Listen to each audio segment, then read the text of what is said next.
Very good morning, students. How are you? I hope all of you will be fine. I am your science teacher, and today I am going to teach you science of class 5th. And today we continue chapter 6, health and disease. And today we discuss part 4th of this chapter. So now see in the book. This is your science book, Science of class 5. Now open chapter number 6. See here, this is the chapter number 6, health and disease, स्वास्थ्य और बीमारी. तो बच्चों हम part 1, 2 and 3 part हम already कर चुके हैं. Now today we start part 4th of chapter, page number 59. Today I am going to tell you about the vaccination. This is an effective way of preventing communicable disease. देखो vaccination ये एक बहुत ही असरदार तरीका होता है कम्युनिकेबल डिसीज से बचने के लिए.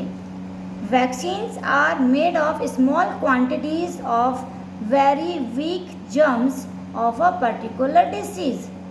जो वैक्सीन होती है बच्चों, जिस बीमारी के लिए वैक्सीन बनाई जाती है, उस बीमारी के जो जर्म्स होते हैं, उन्हीं जर्म्स से मतलब कम क्वांटिटी में यानी कि कम मात्रा में उसी बीमारी के जर्म से हम ये वैक्सीन बनाते हैं. दे आर गिवन ओरली और injected into the child's body. और जो वैक्सीन होती है बच्चों, ये वैक्सीन हम दो तरह से बच्चों को देते हैं. एक दो ओरली का मतलब है मुंह में ड्रॉप डालकर, जैसे पोलियो की ड्रॉप होती है ना बच्चों, मुंह में 2 ड्रॉप्स डाल देते हैं, यानी कि मुंह में ड्रॉप डालकर. दूसरा इंजेक्शन लगाकर, जैसे आजकल कोरोना है, कोरोना की वैक्सीन बड़ों को लग रही है. तो किस तरह से लग रही है? इंजेक्शन के द्वारा, क्योंकि इंजेक्शन में उस वैक्सीन को भरकर और बॉडी में इंजेक्ट करते हैं, जिससे कि उनको जो वैक्सीन है उनकी बॉडी में चली जाती है. When they enter the body, जब वैक्सीन बॉडी के अंदर जाती है, the body produce substances capable of fighting the germs of that disease. तो जो वैक्सीन हमारी बॉडी में गई है, तो जैसे ही वैक्सीन बॉडी के अंदर जाती है, उसमें से उस बीमारी के जो कीटाणु हैं उससे लड़ने की शक्ति बनने लगती है. And this create immunity against a particular disease. और इसे हम कहते हैं इम्यूनिटी, यानी कि बीमारी से लड़ने की क्षमता वो हमारी बढ़ने लगती है. और जो बीमारी के कीटाणु हमारी बॉडी के अंदर हैं, वो उसे मारकर ख़त्म कर देती है और बीमारी दूर हो जाती है और हम स्वस्थ हो जाते हैं. Some common vaccines that are given to all childrens are. कुछ कॉमन वैक्सीन है बच्चों जो बच्चों को दी जाती हैं. अब जैसे पोलियो वैक्सीन, ये तो सबको पता ही होगा. पोलियो की दवा आज भी पिलाई जाती है छोटे बच्चों को. तो ये बच्चों दवा नहीं है, ये है वैक्सीन. क्योंकि बीमारी होने से पहले जो हम दवा देते हैं उसे वैक्सीन कहा जाता है. इसलिए तो देखो आजकल लोगों को कोरोना की बीमारी नहीं हुई है, लेकिन कोरोना से बचने के लिए पहले ही हम इंजेक्शन लगवा रहे हैं. तो ये क्या है? वैक्सीन है, ये दवा नहीं है, ये है वैक्सीन. तो पोलियो की वैक्सीन बहुत पहले से बच्चों को दी जाती है. क्यों देते हैं? पोलियो की बीमारी से बचने के लिए, जिससे कि बच्चों को पोलियो की बीमारी ना हो.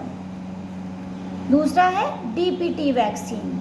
बच्चों ये डीपीटी वैक्सीन ये हमें 3 बीमारियों से बचाती है: डिप्थीरिया, टिटनस और पर्ट्यूसिस. ये 3 बीमारी होती हैं जो बहुत ही खतरनाक हैं. अगर ये एक बार बीमारी बच्चों को हो जाती है तो कभी कभी बच्चों की डेथ भी हो जाती है, यानी कि बच्चे मर भी जाते हैं. तो उनसे बचने के लिए, इस बीमारी से बचने के लिए इस वैक्सीन का यूज़ किया जाता है, इसलिए वैक्सीन बच्चों को दी जाती है, जिसका नाम है DPT, MMR वैक्सीन। बच्चों ये भी हमें 3 बीमारियों से बचाती है।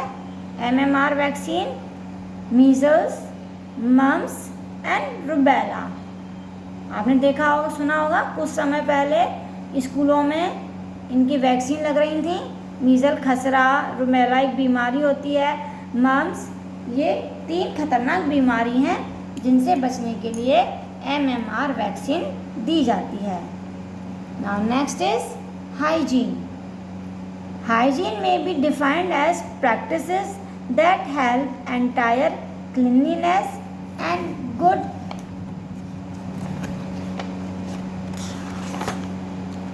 health।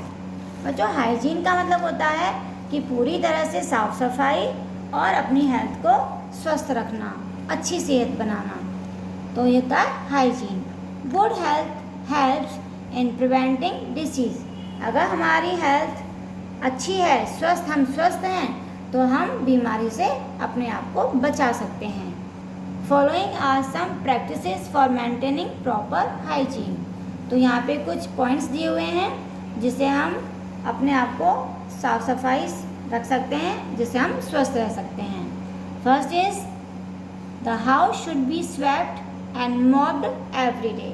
हमें अपने घर में बच्चों डेली झाड़ू लगानी चाहिए और पोंछा लगाना चाहिए, यानी कि डेली हमें झाड़ू पोंछा अपने घर में करना चाहिए, जिससे हमारा घर एकदम साफ रहे। Drain in the kitchen and bathroom. Kitchen और बाथरूम की जो ड्रेन यानी जो नालियाँ होती हैं, शुड बी केप्ट कवर्ड। ये ढकी हुई होनी चाहिए, नालियाँ घर में खुली नहीं होनी चाहिए। Our food should be properly covered. और हम घर में जो भी खाना बनाते हैं उसे हमेशा ढककर रखना चाहिए। Dustbin should be kept covered. और बच्चों जो घर में डस्टबिन होते हैं जिसमें हम अपने घर का कूड़ा डालते हैं, वो डस्टबिन भी ढके हुए होने चाहिए, खुले डस्टबिन नहीं होने चाहिए। Garbage should not be dumped outside the house as it attract flies and mosquitoes. हमें जो कूड़ा है वो अपने घर के बाहर आसपास नहीं डालना चाहिए, क्योंकि उस कूड़े पर मक्खी मच्छर आने लगते हैं। There should be wire screen or net on the doors and windows of the houses to prevent the entry of flies, mosquitoes etcetera. बच्चों हमारे घर में डोर्स होते हैं, डोर्स और विंडोज़, तो उनके जो गेट हैं वो हमारे नेट के होने चाहिए, जिससे कि मक्खी मच्छर बाहर से हमारे घर के अंदर ना आ सकें।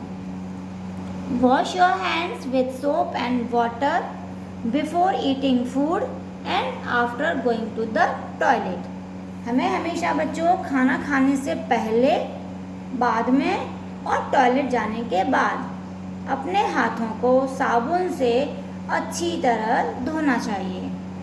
तो अगर हम इन चीज़ों को हम ध्यान रखेंगे तो हम हाइजीन से बचेंगे और हम स्वस्थ रहेंगे, और जब हम स्वस्थ रहेंगे तो हमें कोई बीमारी नहीं होगी, तो हम अपने आप को बीमारी से बचा सकते हैं। So this chapter is completed. Thank you. Have a nice day.